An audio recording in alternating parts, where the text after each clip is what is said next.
Ladies and gentlemen, welcome to Kabbalah Café. This is a very special breakthrough edition of Kabbalah Café, and you'll see why the topic is breakthrough. Okay. Well, we've already determined that they have better breakfast over there than here. Was you saying that's the breakthrough? The breakthrough realization. All right, here we go. So I want to begin with a quote from the Tikkunei Zohar. Now, Tikkunei Zohar is one of the Zoharic texts. The Zohar is probably the most prominent work of Kabbalah. If you hear of Kabbalah, you'll probably hear about the Zohar. Zohar literally means radiance. It's sometimes called in English the Book of Radiance, but it's the Zohar, not to be confused with the Zohan or Zohan. Don't mess with him. This is the Zohar. The Zohar was, according to our tradition, compiled by Rabbi Shimon Bar Yochai, who lived around 2,000 years ago. And he was one of the preeminent scholars of the Mishnaic era. Again, it's going back a few thousand years. He was wanted by the Romans for his efforts in teaching and promoting Judaism, and in his criticism of the Roman governance.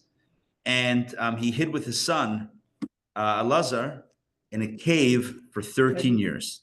13 years. 33. No, he hid for 13 years. And then, and in that time, he developed a lot of these mystical teachings, and eventually they were compiled in the book called the Zohar. Now, there's a line in Tikkunei Zohar that says the following: Ar Ein Sof, I'll translate all this soon. Ar Ein Sof, Lamaila, Ad Ein Ketz, Ulamata, Ad Ein Tachlit. Translate: the Ar Ein Sof, which means the infinite light, is beyond, without end. In other words, like above, Lamaila Ad Ein Ketz, it's above without any limits. Ulamata Ad Ein Tachlis, and also it is below without any end. If I were to reinterpret that, or to not translate it literally, we would say the following: the infinite light has infinite expansion above and infinite expansion below. It's infinitely above and infinitely below. Hence the name Ar Ein Sof, the infinite light. Can I ask a very simple question? A simple question that our fellow mystics ask, because we're all mystics here, right? We're all Kabbalists. We all study Kabbalah.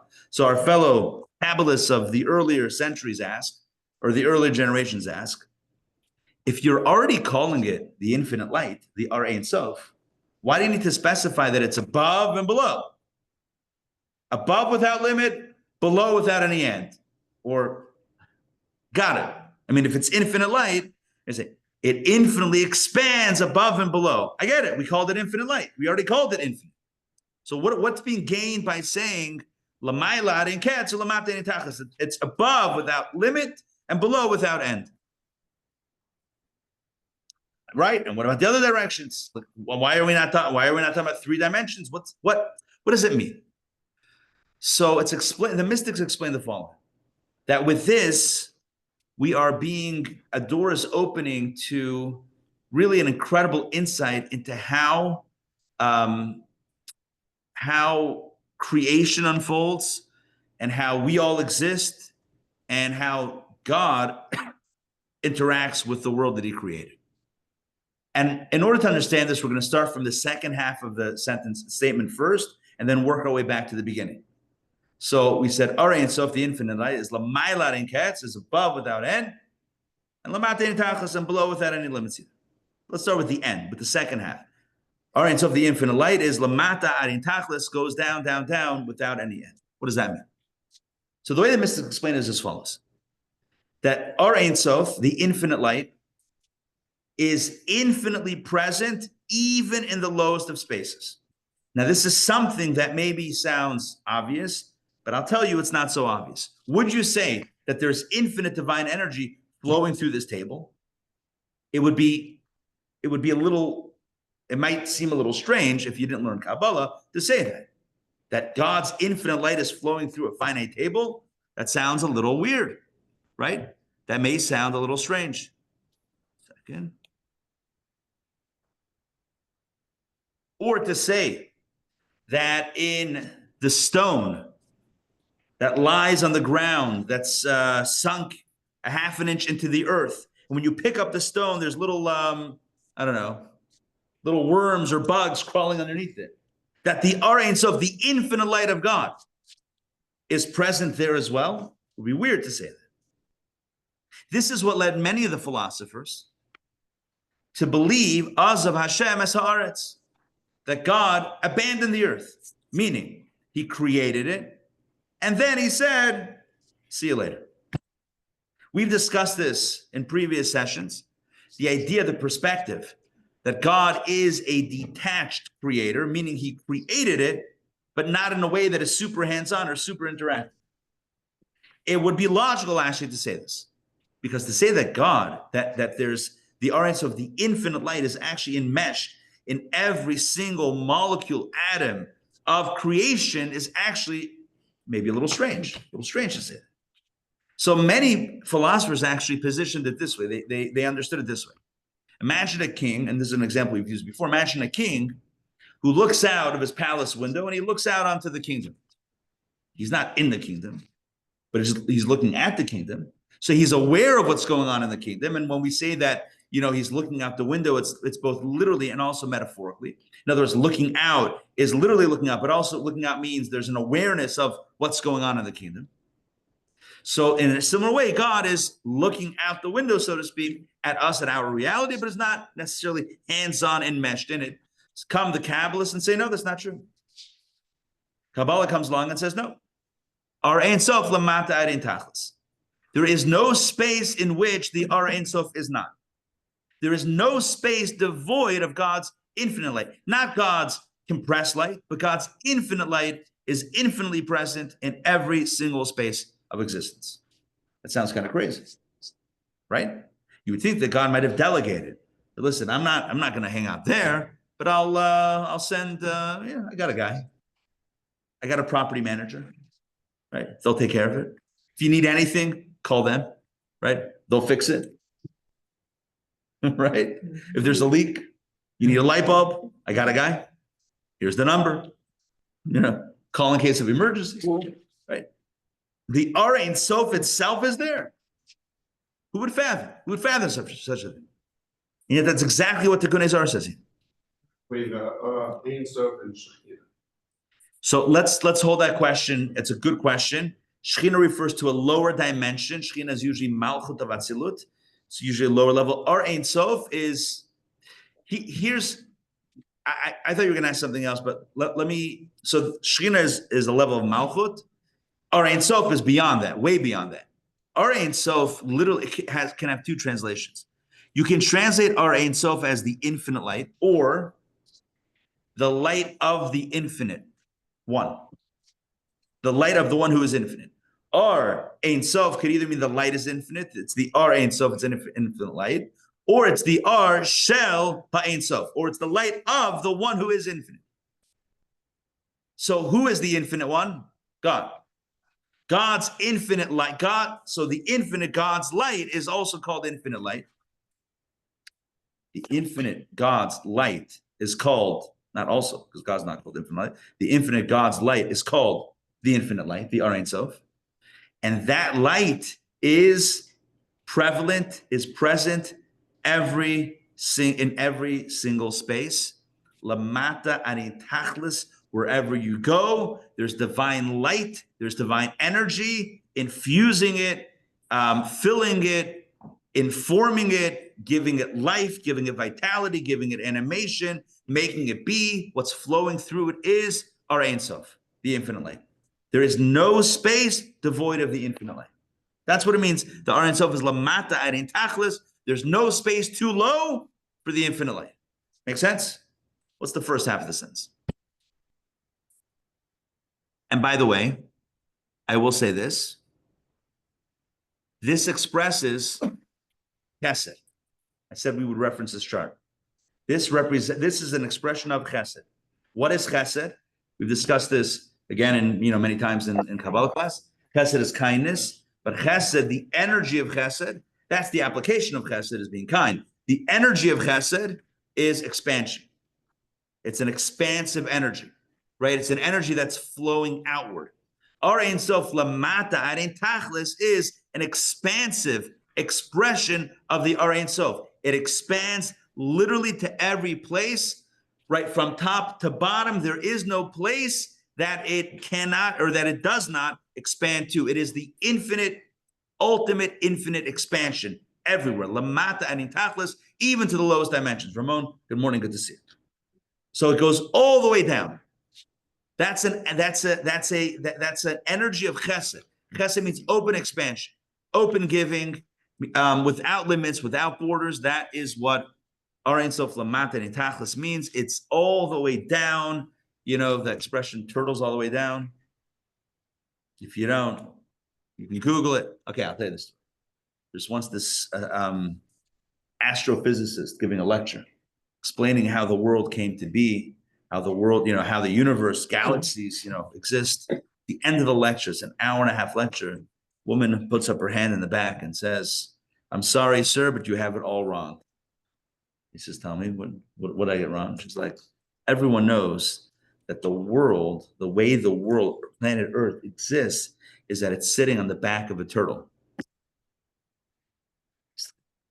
He's talking about how space works, and she's saying it on the back of a turtle. He says, okay, and according to that concept, so the Earth is on a turtle, okay, but what's the turtle on? How's the turtle, floating? What's that? So she's like, on another turtle.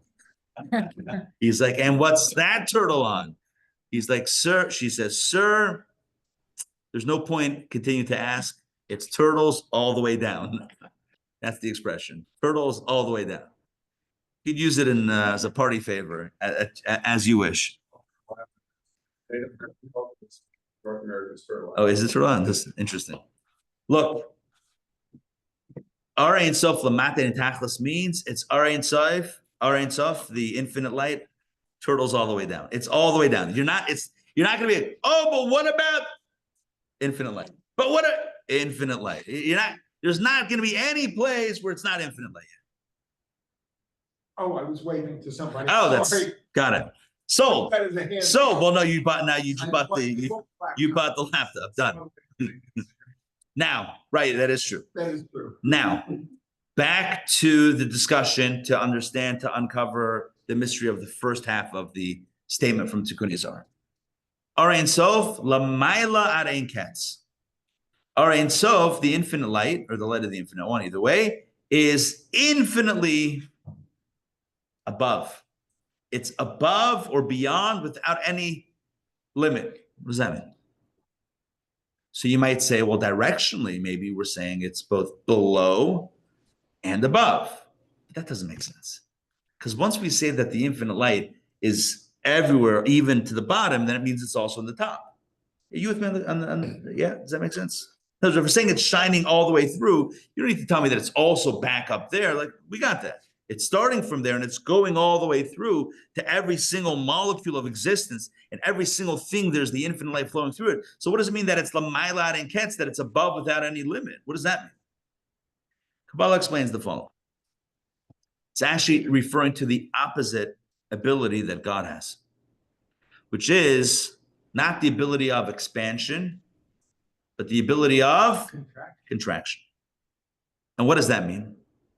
It's the ability that God has, even as the Ar Ein Sof is present in everything, to so impeccably hide itself that you can't see it. Ar Ein Sof Lamayla Arein Ketz means that even as the infinite light is right here, there's infinite light flowing through this right here. Can't see it. Why can't you see it? Doesn't make sense. If the infinite light is here, why can't we see it? Ar Ein Sof Lamayla Arein Ketz. Because Ar Ein Sof has the same, just like Ar Ein Sof, the infinite light, has the ability to be everywhere, it has the ability to be infinitely mysterious and hidden. That's what Lamayla Arein Ketz means. Good morning, Toba. It means that the infinite light has the ability to be present, but to be so hidden, you can't even see that it's present. Does that make sense? You can A tell. little less You esoteric. Well, we're gonna unpack this. Yeah. How is that coincide with the translation of the word lemala? There's nowhere close to that. Lemala and Ketz. So how do they come out? So literally, Lemala and Ketz would seem like you're saying that the Ein Sof is here. It's all the way down and it's all the way up. But again, like I said before, the Ein Sof starts at the top. So you don't need to tell me that it's Lemala and Ketz. What does that actually mean? Lemala and Ketz means that even as it's below, it appears above. In other words, you can't see, it's imperceptible. You don't see it. Lemala, it's not a literal translation, but it's what the concept means. You might say when someone is aloof, right? Somebody, you're trying to get to know someone, but they're not engaging. They're remaining above, they're remaining aloof, remaining, so I don't see you. I don't know who you are. I mean, you're right here, but we're not having a conversation because I'm talking from the heart and you're talking whatever it is. So you're remaining above the conversation. Or you say something went over my head. Meaning it's not, I can't really get it.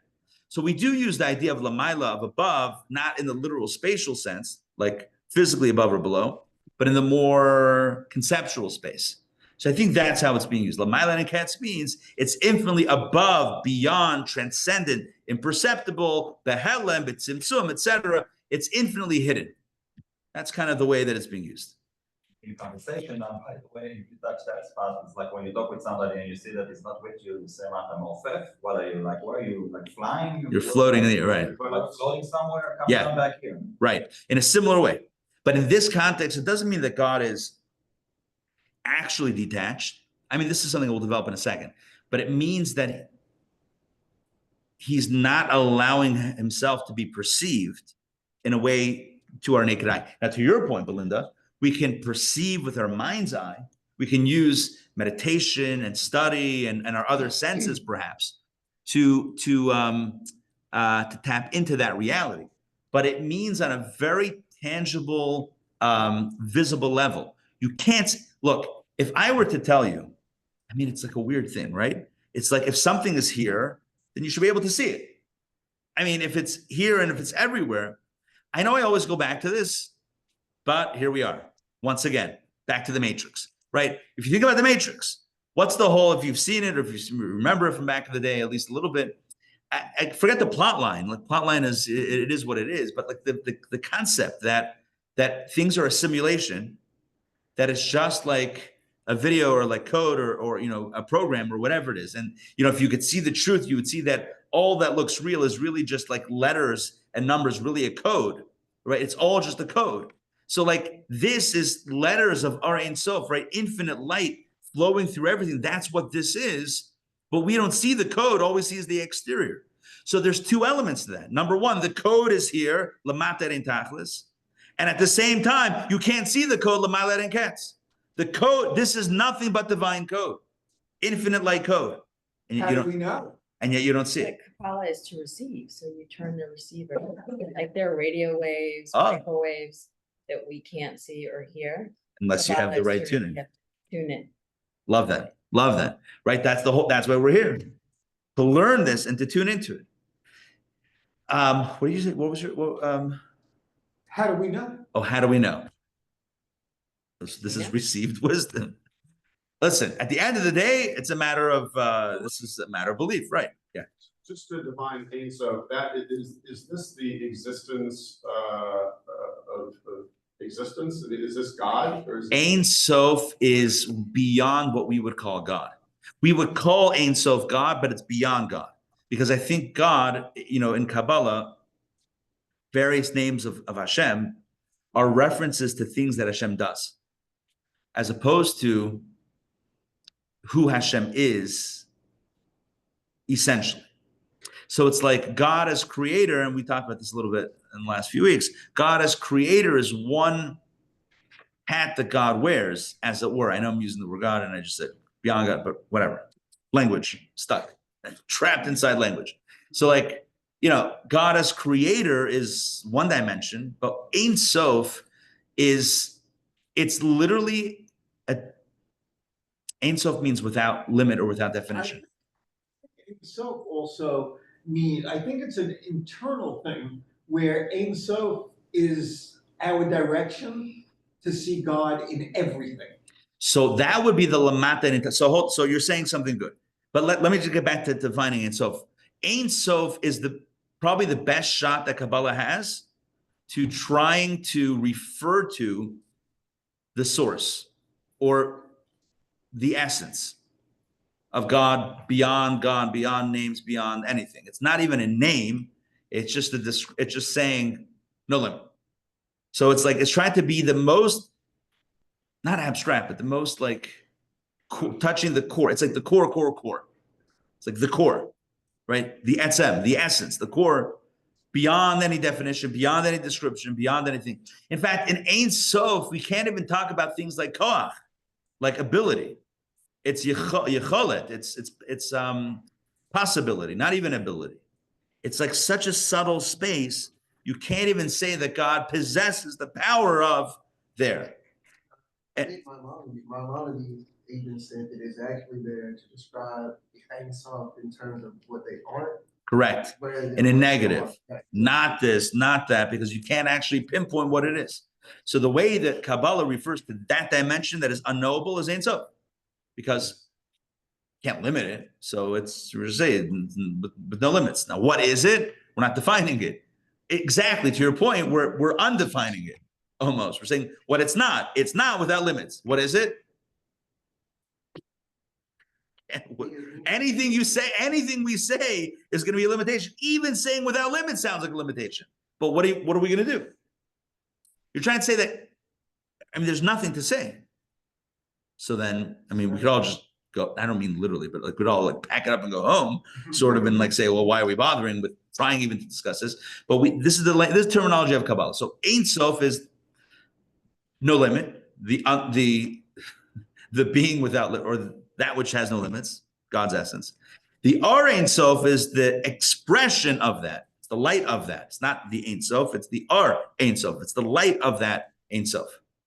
And that light, again, just to reset, is both, I'm going to do the reverse order of the line, is both lamata and tachlis, is both literally all pervasive everywhere, even though it's the Ein Sof light, even though it's the infinite light, it's everywhere. Or maybe precisely because it's the infinite light, it's everywhere, literally everywhere. Everything you look at, if you were to really see it, it's all Ein Sof. It's all infinite light. It's all that green code, not literally, but it's all that divine energy and divine light, the Ein Sof, that is powering it, filling it, informing it, animating it, vitalizing it, etc. And it's Lamaila ad ein ketz, meaning good luck seeing it. Can't see it. What about auras?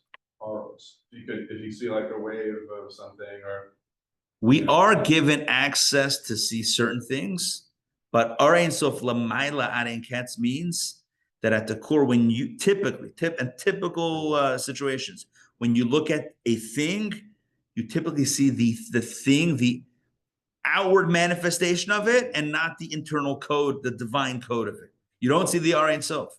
In fact, Ar Ein Sof is infinite light. The infinite light should look infinite and not have any definition. I mean, what does it even mean that there's infinite light in a finite book that has parameters and contours? What does that even mean? How could you have boundless energy contained in a 6x9 book? What does that even mean?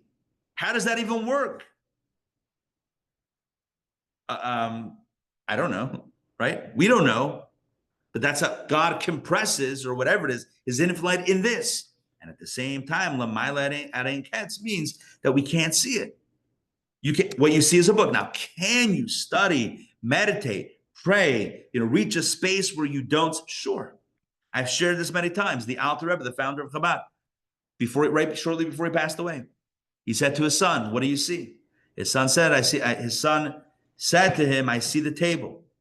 And he said back to his son, I don't see the table, I see the divine energy. That was his neshama speaking. In other words, it was his soul was separating from the body. He was about to pass away. And in that moment, oftentimes, there is an awareness that a person typically cannot have. And those that are around the person also often talk about a light or some sort of feeling, some sort of energy, some sort of situation of a light, because the soul is almost at that point untethered, and it's almost in a tangible space, untethered by the physical dimension. But in a physical dimension, we cannot see the Ein Sof. And it's not just because our eyes are limited to seeing the outside and not the inside. It's because fundamentally, our Ein Sof is Lamayla Ein Ketz. Because fundamentally, the Ein Sof is beyond perceptiveness, beyond perception. It's not just we can't see it. That truth of God, that truth of the divine source, of the infinite one, the infinite light, is actually beyond perception. It's Lamayla Ein Ketz. Now let's break this down. Let's break this down as to what this means. Because here's where it gets a little crazy. What this means is as follows. Crazy. Correct. It's only about to get crazy. Above envelope. So let's continue. Let's go deep. We're in Kabbalistic language. How is this executed? How is it that God performs this magic trick of the Ein Sof being right here, but not being able to be seen? So in Kabbalistic lingo, we call this tzimtzum. What is tzimtzum? Tzimtzum is, well, literally means contraction. But what it means conceptually is, it means a hiding of that which otherwise would be revealed. In other words, something is chesed, right? Something is expanded. There's expansion. And the opposite energy of chesed is gevura. What is gevura? Gevura means constricted, right? Why is gevura? Gevura means literally strength. Why is strength constricted? Well, let me ask you a simple question. When someone wants to show you how strong they are, what do? Flex a muscle, right? How do you flex a muscle? You squeeze, you squeeze, right. You contract. Contracting the muscle is a display of gevura, of strength. That's the way it works. What's a greater accomplishment? Infinite expansion or infinite contraction? Lamayla Ein Ketz is infinitely more marvelous than Lamata Ein Tachlis. In other words, the fact that the Ein Sof is everywhere, great, it's an amazing accomplishment, but again, you are the Ein Sof. But the fact that the Ein Sof could be everywhere and nowhere at the same time, meaning cannot be perceived, that is actually an even higher ability of the Ein Sof than being ever present. And this gets to a statement from the Avodat HaKodesh, one of the great books of Jewish mysticism. And it says the following, Keshem shekocho bebilti ba'al, just like God, I'm just using the God, even though it's beyond whatever, but even just like God has the ability to be unlimited, so too he has the ability to be limited. Because if you say that he doesn't, then you are limiting him. Huh? Whatever. Typically, we would say, and this is even intimated in the word Ein Sof itself. Well, infinite means infinite, and it means without boundaries, without limits. So to say that the Ein Sof also has the power of limitation seems to be not where we want to go with this. But if we say that the Ein Sof, not our Ein Sof, if Ein Sof, if this the essence doesn't have the ability, does not possess the ability of limitation, you know what the problem is? We're limiting the Ein Sof. We're saying your Ein Sof, you have no limits except for the limits of limitation that you have. So sorry, you can't be limited. You can't be Contracted. contracted. Sorry, God, you can't. It's like the paradox. You ever hear the philosophical question, conundrum of, can God create a rock that he can't lift? You ever hear that one? And it's like a gotcha question. Aha! If you say he can create it, so he can't lift it, limitation. If you say he can make a rock he can't lift, then he's also limited. He can't make something.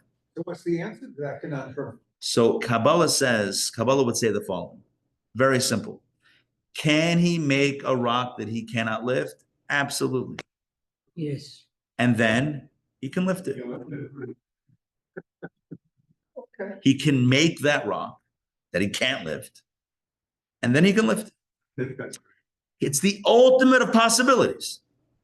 Anytime you cancel a possibility, you're limiting God. So does God have the ability to hide himself? Yes. Yes. If he didn't have that ability, that would be a limitation. He only can shine and be present, but he can't hide. Okay, so now you're saying he can't do something. That's where he's been all these years. Oh, one second, we're gonna get there in a second. So what does this mean for us? I mean, before we translate it down into action, what this means is as follows.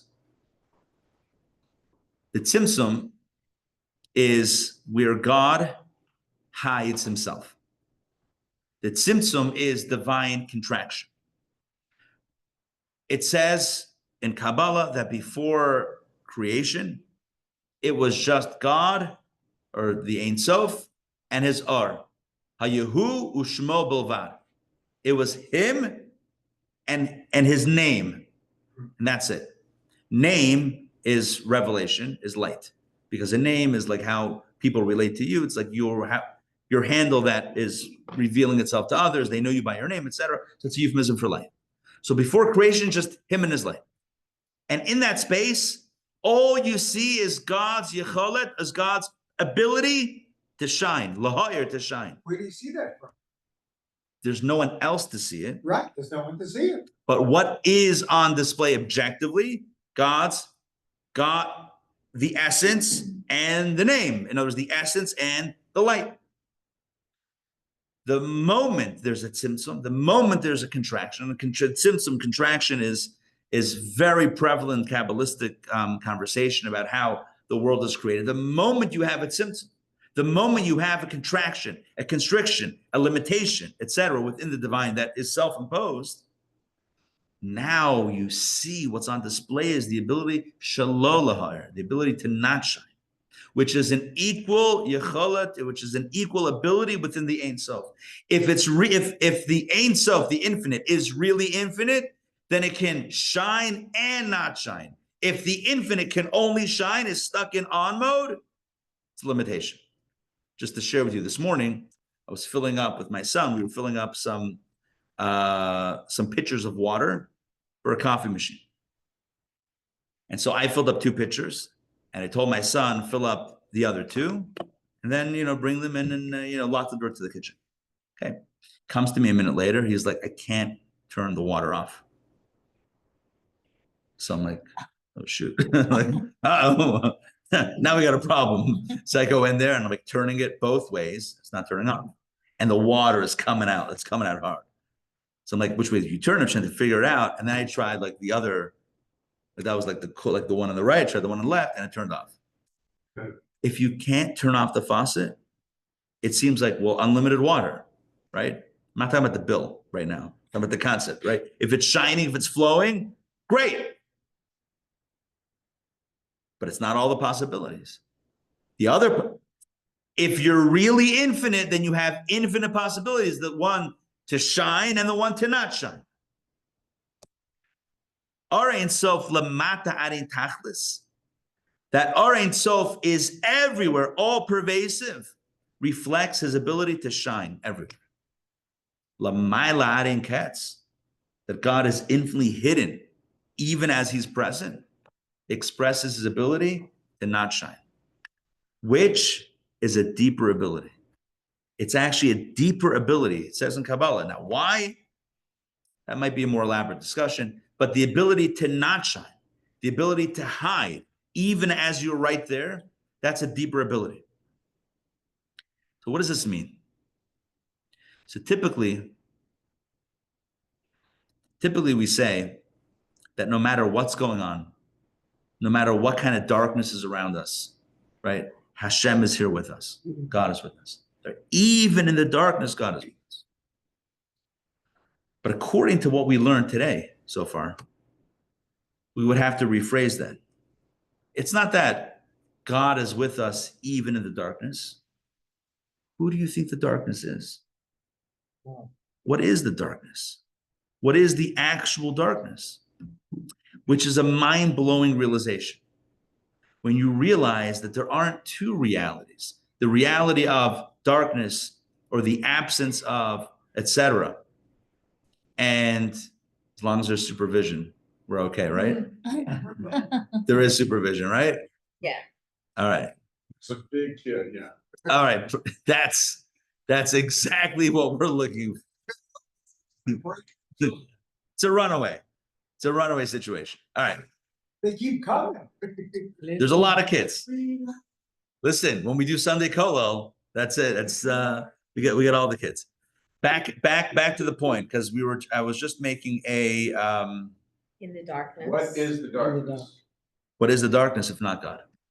In other words, typically we think that even in Imi Anochi B'tzara, when God says, I am with you in your pain, what that means is, despite the pain, God is with us. But how wild is it to imagine?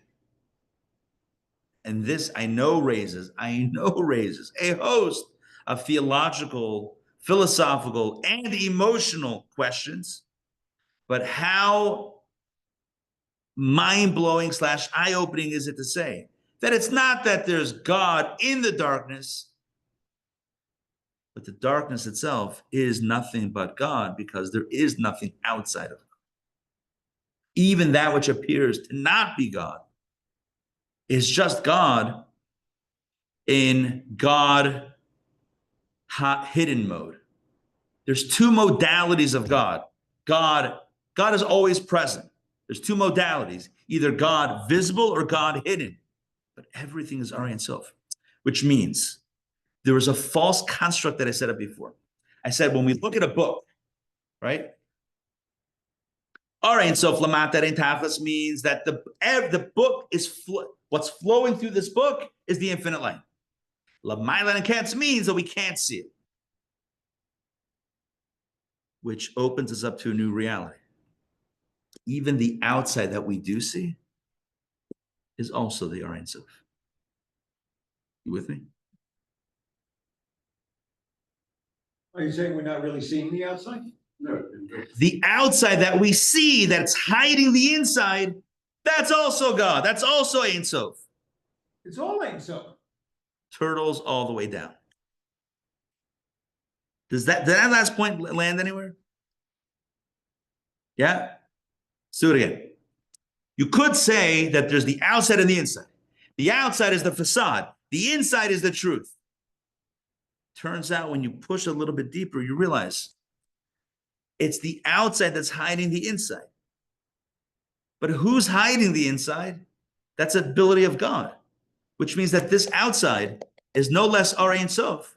In other words, this, what looks like this, is no less of the infinite light, infinite ability than the inside that's flowing with divine molecules. So you're saying you can tell a book by its cover?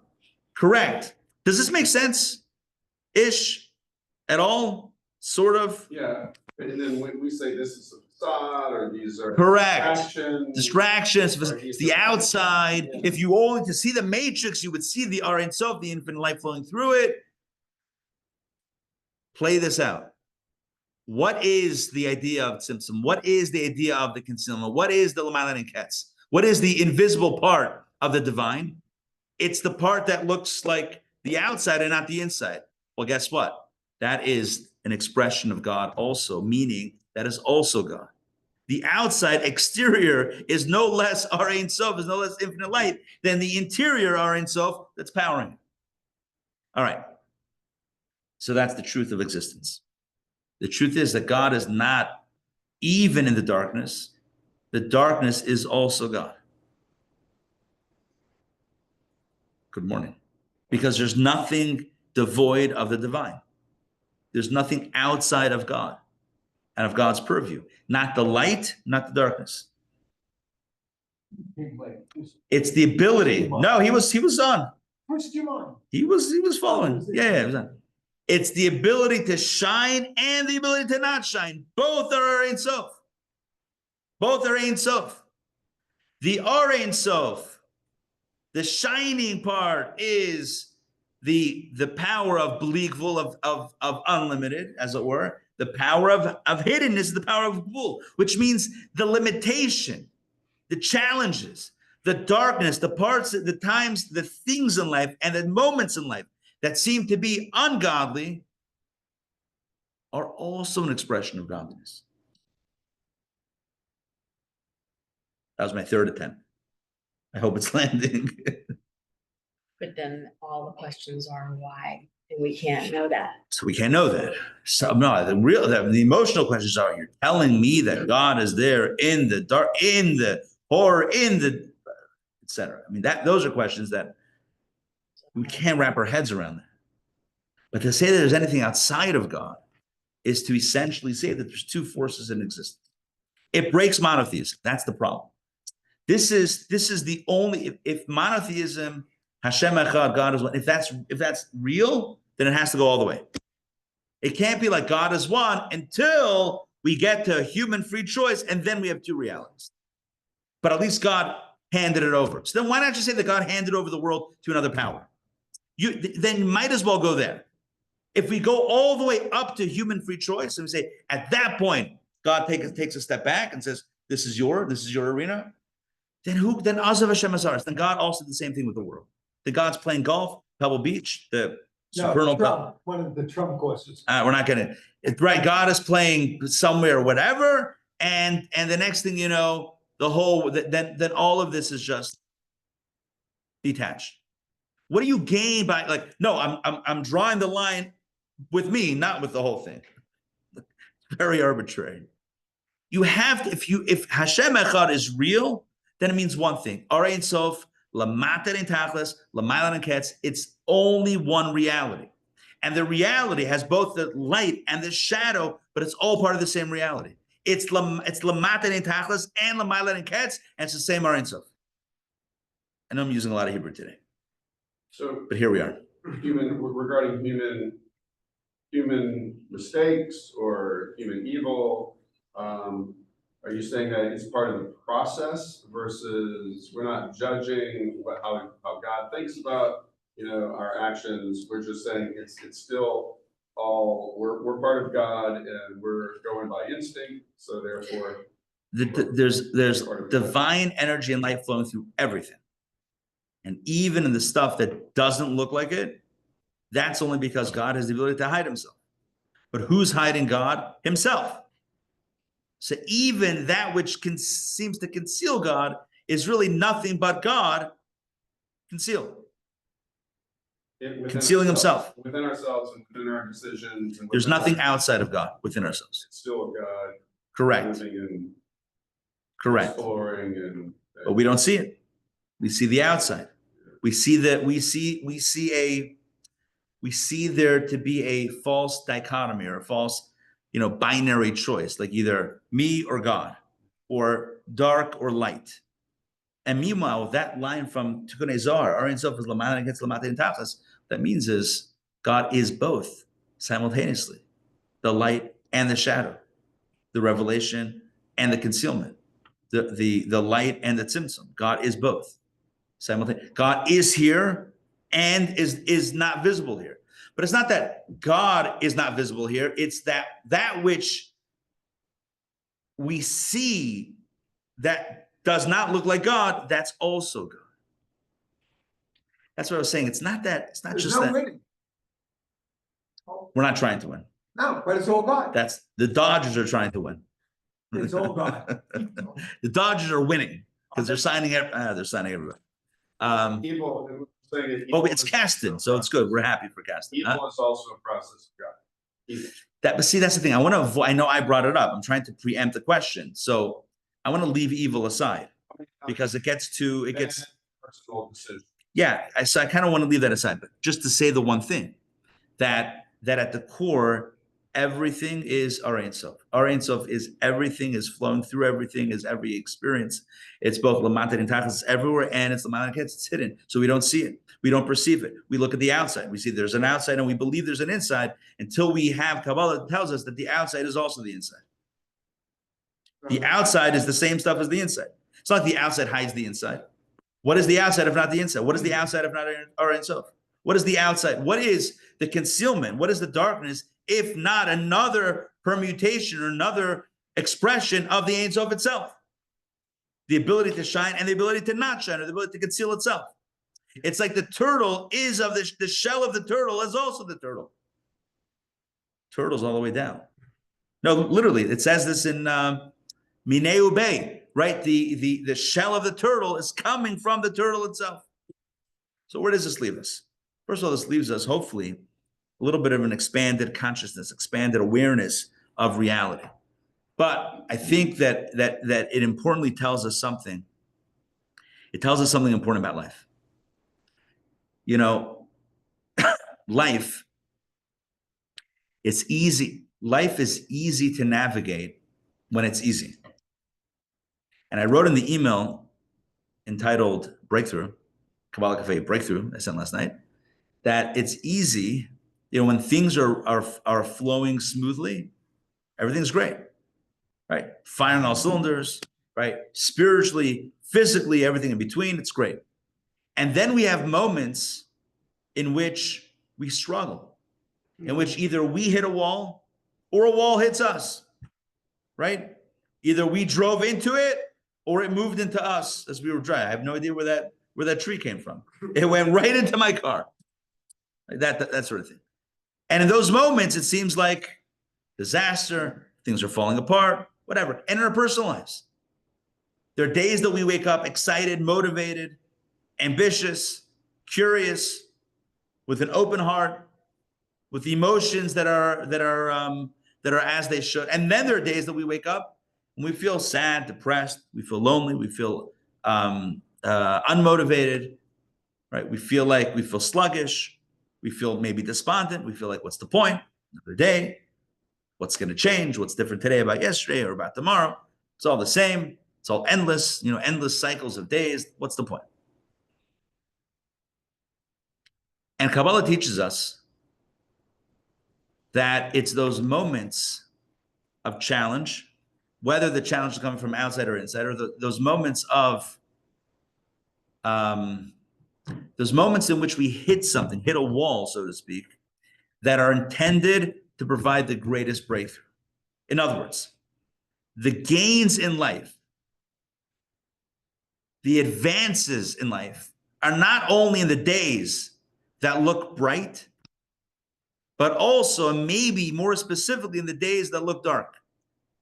In other words, just like we said that our Ein Sof is Lamata and Tachlis, is everywhere, right? Everywhere, present everywhere, but also Lamayla and Kes, but also hidden. And the hiddenness actually is a deeper level of the Ein Sof.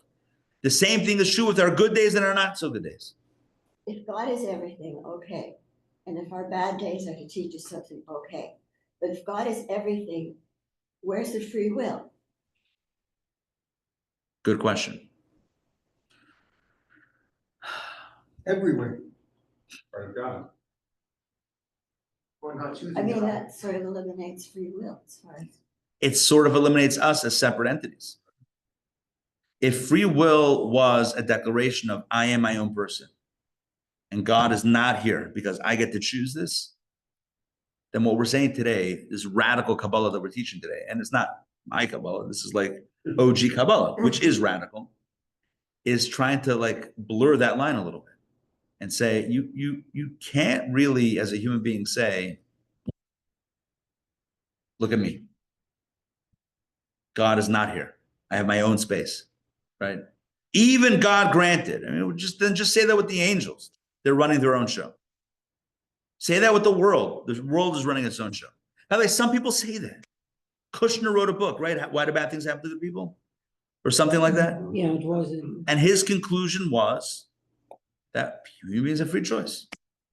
It's not a Kabbalistic approach. It's a valid philosophical approach. Trust me, to me, that makes more sense. But I'm not telling you what makes sense to me. I'm trying to share with you what Kabbalah says. That's the purpose of these Sunday classes. If I tell you what I think, I mean, who cares? But You're not here to hear what I think. Isn't the basic premise of Hasidus is that everything is good? Even bad is good. You just have to find the good in the bad. Again, we're touching on applications that I think are very radical. Not that it's not true, correct? But I mean, these things take time to warm up to. So that's why I'm trying to present at least the core of it and how it manifests in tragedy, in etc. Like let's hold off on that. But also the question of free choice. It's a hard question to deal with this radical Kabbalistic approach. Is not choosing God. I think that's the only free will that we have in God. It might be the free choice whether we see God or whether we don't see God, whether we choose to be aware of the reality or we're not aware of the reality. Maybe that's where the free choice lies. Like, do I choose to see this as me or as God also? Maybe that's free choice. Anyway, but back to the point. We have good days and we have not so good days, right? And we think that growth happens in the good days. Well, we know, with a little of life experience, with a little life experience, we know, and it becomes very clear that the greatest growth happens in the moments of challenge. The greatest growth happens in adversity. The greatest growth happens when doors close on us and we don't feel like we have a way out. We feel trapped. We feel stuck. Maybe we feel broken. We feel hurt, right? We feel these types of moments are what opens us up to the greatest breakthroughs, because breakthroughs happen through adversity, because the adversity and the darkness is nothing other than the deepest expression of the divine. And it's wild and it's radical and it challenges every sensibility that we have. If God is good, why wouldn't it be easy? If God is kind, why wouldn't it feel pleasant?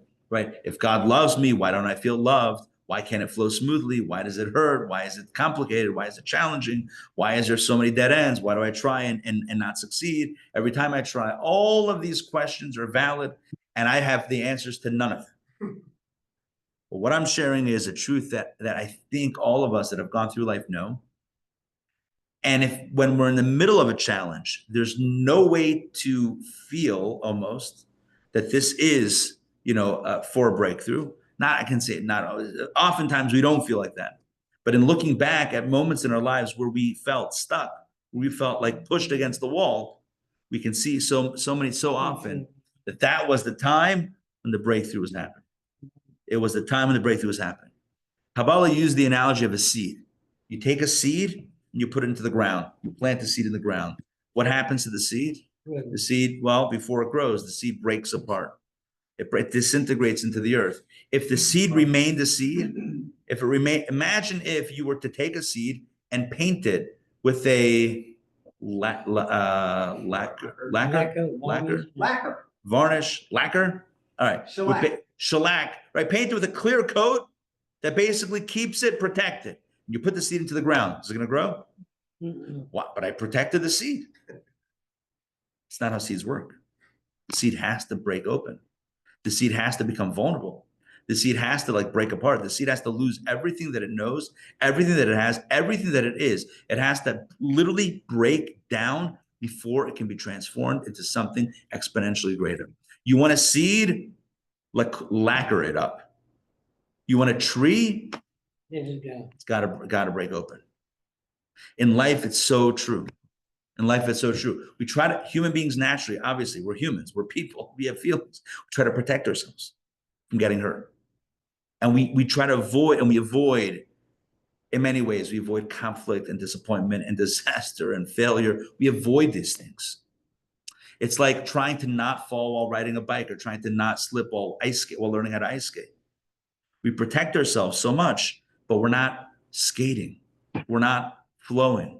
I told my son who was learning how to ice skate, I'm from Pittsburgh, so obviously I'm a professional ice skater. I'm not. But I told my son, who was taking some lessons over here in Center Ice in Roswell, I'm like, Shia, without mentioning his name, I'm like, embrace the fall, right? Don't try to protect yourself so much. Obviously, protect yourself, I right? just saw him zooming by in a helmet on that Was- thing going 70 miles an hour. Legit, right now? Yeah. Huh.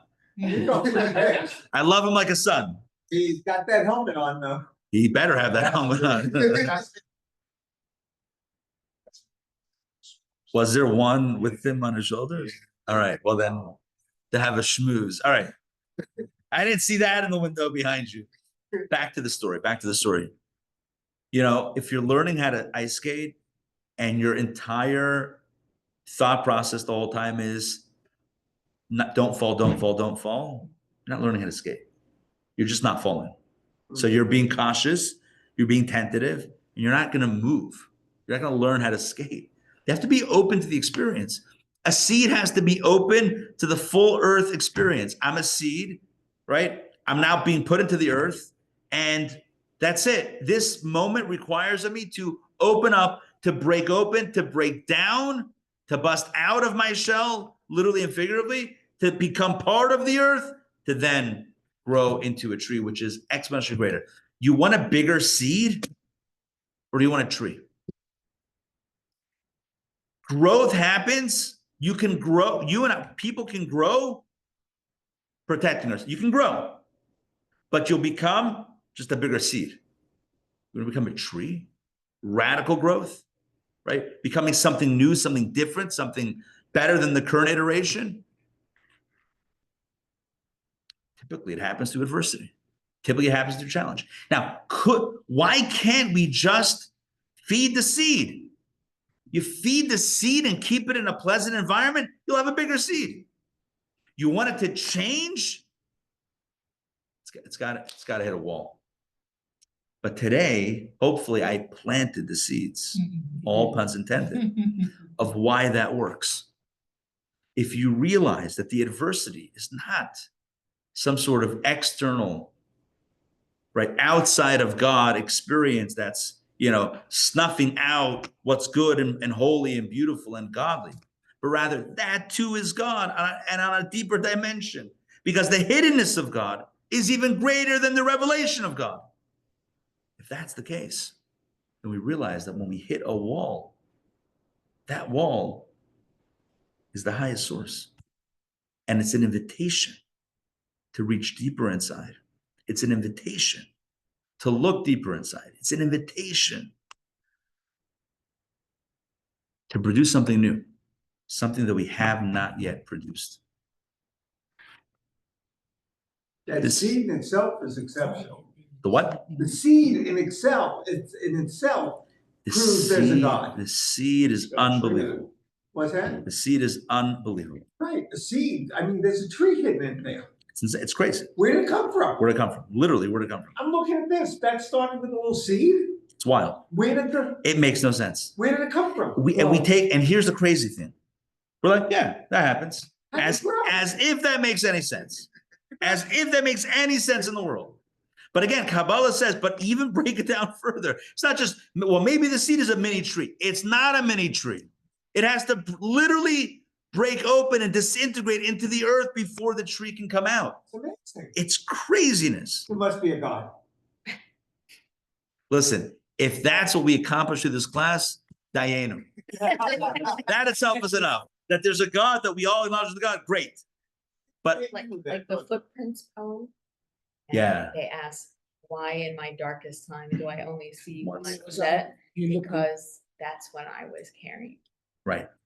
The Could you darkness. repeat that? It's like the guy who's being shown a film of his life when he passes away, and he sees that there was always two sets of footprints, him and God. But when the times of adversity, there's one set of footprints. He says to God, why did you abandon me in my darkest time? And God says, abandon you? You were on my shoulders. But I think this goes even deeper. It's not that God is with us in the dark times. Who do you think the dark times are? And I know it raises lots of philosophical and theological questions. Again, but this is radical Kabbalah. Radical Kabbalah. This is mainstream Kabbalah's radical ideas, which is Or Ein Sof, L'mayla Ein Ketz, U'Lamata Ein Tachlis. Starting from the end means God is everywhere. Everywhere God is flowing through. And yet, as God is everywhere, you cannot see God anywhere. Anywhere. You can't see God in that space. And what looks like the outside is no less God than what would be the inside. In other words, using the matrix analogy, it's not like either I see the person or I see the code. And the person is the fake, right? Is the non-truth, is the illusion, and the code is reality. Who do you think the outside is also? The outside that conceals the inside. Who's concealing the inside? Who's concealing God? Red pill or blue pill? Who's concealing God? Only God is concealing God. That too is God. That too is the Or Ein Sof. Isaiah 45:7 says, I create darkness. Yeah. I'll bring woman. We say it every morning in the prayers. Yotzer Or Ubarech Choshech. Yotzer Or, he forms light. Ubarech Choshech, he creates darkness. Yetzira and Bria, which is higher? Bria, not Yetzira. Yotzer Or is down there. Baruch Choshech, light is down here. Darkness is at the top. None of us ask for the darkness. None of us pray for the darkness. None of us are looking for the moments of challenge in our lives. But when they hit, as they inevitably do, let us remember what Kabbalah says, that it's not just that God is even with me despite the challenge, that God himself is assuming the form of the challenge. And if I view the challenge as existing for one purpose only, which is for my growth, then it may just be a growth experience. If we're fighting it, if we're resisting it, if we're kicking and screaming, then it might actually provide, if we live in that duality of this is good, this is not good, I resist this, I reject that, I want this, then we might not be able to embrace the secret of the hidden darkness, as opposed to recognizing this too is divine, this too is godly, this too is my reality. This too is divine, sorry, not my reality, this too is divine reality. Yeah. I'm not talking about like natural, but does Talmud, or I know it's kind of Kabbalists, we've been around for a while, but not since synthetic drugs that are mind altering, that are chemistry altering, that are reality altering. Is there any commentary on, is that also God? You know, that chemically altered view of. That's a good question. That's a very good question. I don't know enough. I would rather not speculate. And since I haven't seen it discussed, I'm going to have to say it requires further research. It's a modern discussion. Yeah.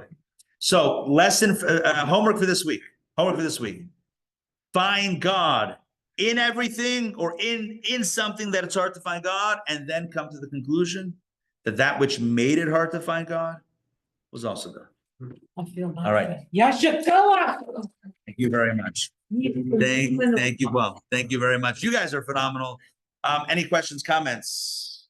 Just By to the way- say that thank you, beautiful class, so inspiring. Thank you very Mariana, much. I appreciate that. Rabbi, when the Moses would go to the mountain for 40 days with no food, and the natives would go for 3 days with no water, and he still do this to break down the ego, to break down the energy for mental activity, so that we can get more communication. Is that kind of putting ourselves into the more darkness, so that we can get the light coming through? Definitely some of those moments. Yeah. Definitely some of those moments.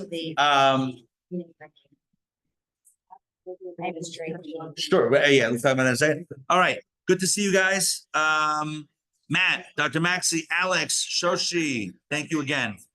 Gorgeous. Frank, Jackie, Lisa, Mariana, great to see you guys. We got more classes this week. Tuesday night, Wednesday, Saturday night, we have a concert. Oh, one thing, announcement, everyone. This Saturday night, we have a concert, a live string quartet, and a film presentation. So film and music